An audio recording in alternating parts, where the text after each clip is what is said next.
Hi. So I slipped on a banana peel and wound up here, and it feels really good. But the last year and a half, I lost a business, lost someone I cared about, my father. Last year and a half, I had contrasting experiences. Exactly. Sharpened my desire. We're going to get over that. Sharpened my desire. I'm not a vibrational match to my desire yet, but I'm aware that benefit has come to me. And I'm looking forward to realizing the emotional benefit of this request, this asking. Yeah. So my story's changed. And you're right, it's the contrast. But I prayed for a change because I was falling into a lot of addiction and a lot of things that were not good for my life. And so I prayed for a change, and it came in a big, big way. And at first, it was negative. First, we want to say nobody needs to pray for change because it's inevitable. But when you say, I prayed for it, it means you lined up with the inevitable. Things are always going to change. They're always changing. They're always changing. And that's a good thing. You can't stand still. Things are always changing. That's like putting the seed in the ground and asking it not to grow. Its true nature is to change. It's interesting that you're saying that because I lost an organic produce farm. That was my love. But I don't want to talk about loss. Well, we don't want to talk about any of this. Yeah. Because all it does is practice a vibration that doesn't serve you. Right. But we do want to say to you that we are visiting with two people in the same seminar who were experiencing what they thought was profound loss. One of them, an artist driving across country, someone broke into her car and stole all of her examples of her talent. And she was on her way to Hollywood where she was going to display her talent so that she could work for them, and everything was gone. And we said, most of that isn't relevant to who you now are anyway. Just go and paint for them and let them see who you now are. Don't show them what you did 20 years ago and 15 years ago and 10 years ago or even last year. They don't want last year. They want who you are now. And the other one was a man who was in his 60s, who had built quite a big financial empire and had lost it all. Those were his words. I've lost it all. I'm too old to start over again. And we said to him, you misunderstand what your true asset is. You think it was the money that you accumulated in these stocks and in these properties and in this that is now no longer on your balance sheet. But your true value is your vibrational accumulation. It's your vibrational currency. And so there can be no loss. There is no loss. But you got to tap into your vibrational currency, which is at its most heightened state. You have more vibrational currency now, more asking, and therefore more ability to receive than you ever have before. But that old story will hold it apart from you. This story, which is the accurate story of the way the laws of the universe work and the way they apply to you, this story will free you to the realization of all kinds of new abundance. There is nothing like you believing, flawed premise, that you have lost something that you care about to put what you care about in a stronger place in your vortex. Nothing makes a creative vortex like losing, because in the knowing what you don't want, you ask in such a strong way. And you don't know it yet, but when you ask, it is given every time. So all that heartache and all that consternation and all that discord and all that discomfort has created something for you, the likes of which you have never seen. And there's a part of you that knows that. That's why you're saying, I prayed for it. I really wanted it. When you didn't really want it, you didn't even know you wanted it, but your inner being knew that you wanted it and you got it and now it's there. And that's the story that you want to start telling. Don't talk about that old story anymore. It'll just hold you in a place you don't want to be. It's hard not to tell the old story when it's the only story you've got. Kind of like, hi, who are you? I can't talk about it. Eventually I will, but right now all I'll do is shoot myself in the foot if I tell you how I got here. I'd just like to say to you, here is a really good place, and it's going to get better. Oh, well, that's boring. I know.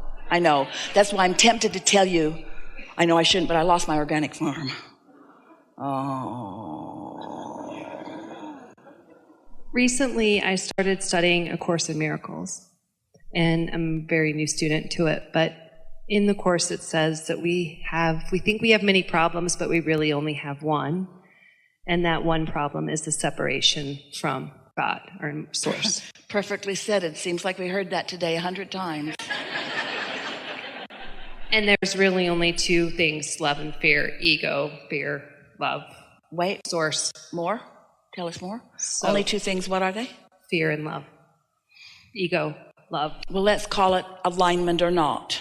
Right. And in really practical terms, let's call it satisfied and less satisfied.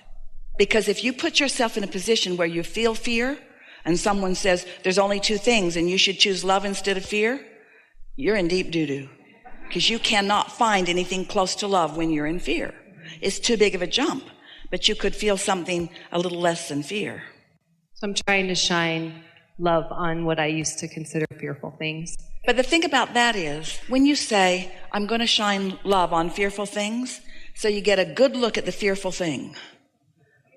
And now you got no access to love. Are you guys looking at this fearful thing? Yeah, we are, but you can't feel it. Shining love on fearful things, those are words, blah, blah, blah. They are words. They don't mean anything. You can't get there from there. You cannot shine love on fearful things. You can shine love on hopeful things. And you can shine hope on frustrating things. And you can shine frustration on angry things. And you can shine anger on resentful things. And you can shine resentment on fearful things. But you can't shine love on fearful things because the gap is too big. That's like setting your radio dial on 106 AM and expecting to hear what's being broadcast on 97.7 FM. The frequencies have to line up better than that, you see. What we hear you saying is, I want to feel good, and when I don't, I try to feel better anyway. But just give yourself a break. Don't ask yourself to take great big steps. Nobody can. Law of attraction won't let you. And law of attraction is your friend. Doesn't sound that friendly, does it? Law of attraction is your friend. It's your friend because it's consistent. And it's your friend because it will always bring you evidence of how you're vibrating. And if you don't know what your vibrational offering is, then you can't do anything about it. The good news is that when you go to sleep at night, that momentum stops. And when you wake up in the morning, you have a very high probability of being able to shine love. Not on fear. You can shine love. I'm awake and I'm shining love. Let me find some fear to shine it on. Where'd the love go? Where'd the love go? The love went away. But wait. All right, tomorrow morning, I'm going to find love and I'm going to shine it on fear. I found love. Where's that fear? There it is. Where'd the love go? You can't have it both ways. You're so right. Helpful, isn't it? It is. We know you get this. I do. We also know that you're not so different from many. You've heard a lot of words that have resonated when you heard them. Like today, a lot of you have heard a lot of things that you really resonate with. And so you know it. You really know it. And the reason you know it right now is because you're tuned in, tapped in, turned on. You've been patient and willing to listen to us for all this time. And we've been offering not just words, but a vibrational frequency that is reaching you right where you are. And so when you're right there and then you hear these words, you know it. But if you were to repeat a lot of what you've heard now from a place of discouragement on another day, the words just don't matter. It isn't the words that make the difference. It's the emotion that makes the difference, because the emotion tells you the true vibration that you've got going on. And it just gets better and better for you. Don't feel any self-blame or blame to someone else. Don't beat up on yourself about how long it took you to get here or how far you think you've got to go. It's all so good. Your inner being is so happy about where you are.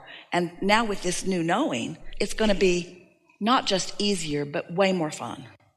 I heard a term that came, I don't know if it came from Marianne Williamson or the Course in Miracles, but it's called the journey without distance. The journey without distance? The journey from the heart and the head and to the distance. Kind of what you were just talking about. I mean, it's the knowing. You know before you know, before you know, before you know. Well, let's talk about that, because there's something meaty in there. So whether this is what they meant or not, this is what we mean about the journey with no distance. So when you've managed alignment, you're there. Because everything that you want in terms of manifestation, whether it's a material object or a pile of money or a relationship or an empire, no matter what it is you want, that you believe you will feel happy if you have it. Every single thing that you want, the reason that you want it is because you believe you will feel better when you have it. So when you show yourself that you can feel satisfied, whether it's manifested or not, then you have accomplished your journey. You haven't had to go the distance to accomplish the journey. You see what we're getting at? You accomplished what you were reaching out for. Because this distance, these goals, they are elusive in this way. Start again. The accomplishment of everything that you want in any point in time is elusive because you can't stop asking for more. So there's always going to be more coming down the pipeline to satisfy you. And there will never be a time that it has all come down and you've received it all. And then you say, hallelujah, I am now the receiver of all of it. That will never be. And that's the biggest sales job that we're wanting to accomplish here today. Because if you will accept that you're not ever going to get it all done, it's easier for you to be satisfied with what's happening right here and now. And oh, the bliss of that. The bliss of realizing that it's syncing up with who you really are that you're reaching for. So let's just take it from a human standpoint, because you often want to say, I must have had a good reason for coming here. It has to have been important. And we say, it is important. And then you say, and so did I come to make this world a better place? And we say, you being here cannot help but make this world a better place. But it was not your responsibility and it was not your goal.